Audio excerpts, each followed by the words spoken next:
عبد الملک بن مروان کا بیٹا ہشام بن عبد الملک اپنے باپ کے عہد خلافت میں ایک مرتبہ حج بیت اللہ کے لیے مکہ معظمہ گیا۔ مناسک حج بجا لانے کے سلسلے میں طواف سے فراغت کے بعد حجر اسود کا بوسہ دینے کے لیے آگے بڑھا اور پوری سعی کے باوجود کثرت حجاج کی وجہ سے حجر اسود تک نہ پہنچ سکا۔ آخرکار ایک کرسی پر بیٹھ کر مجمع کے چھٹنے کا انتظار کرنے لگا۔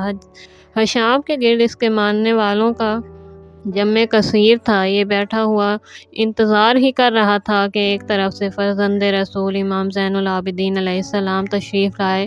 آپ نے طواف کے بعد جو ہی حجر اسود کی طرف رخ کیا، مجمع پھٹنے لگا، حاجی ہٹنے لگے، راستہ صاف ہو گیا اور آپ نے قریب پہنچ کر حجر اسود کو بوسہ دیا۔ ہشام جو کرسی پر بیٹھا ہوا تھا، حالات کا مطالعہ کر رہا تھا، جل بھن کر راکھ ہو گیا اور اس کے حواری حیرت میں غرق ہو گئے۔ ایک منہ چڑھے نے پڑھ کر ہشام سے پوچھا، حضور یہ کون ہے؟ ہشام نے یہ سمجھتے ہوئے کہ اگر تعارف کرا دیا اور انہیں بتا دیا کہ یہ خاندان رسالت صلی اللہ علیہ وآلہ وسلم کے چشم و چراغ ہیں تو کہیں میرے ماننے والوں کی نگاہ میری طرف سے پھر کر ان کی طرف نہ مڑ جائے۔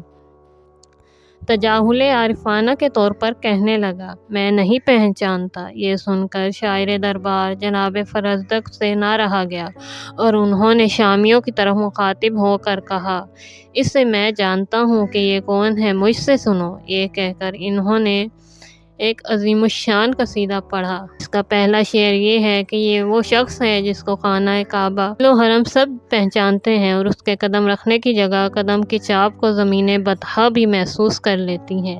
اسی طرح یہ قصیدہ سننے کے بعد ہشام غیظ و غضب سے پیچ تاب کھانے لگا اور اس کا نام درباری شعراء کی فہرست سے نکال کر اسے بمقام اسوان قید کر دیا۔ امام زین العابدین علیہ السلام کو جب اس کی قید کا حال معلوم ہوا تو آپ نے 12,000 درہم ان کے پاس بھیجا۔ فرزدق نے یہ کہہ کر واپس کر دیا کہ میں نے دنیاوی اجرت کے لیے یہ قصیدہ نہیں کہا، اس سے میں کسب ثواب کا ارادہ رکھتا ہوں۔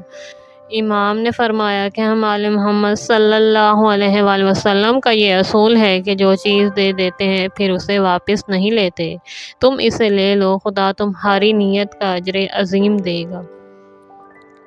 وہ سب کچھ جانتا ہے۔ بس فرزدق نے اسے قبول کر لیا۔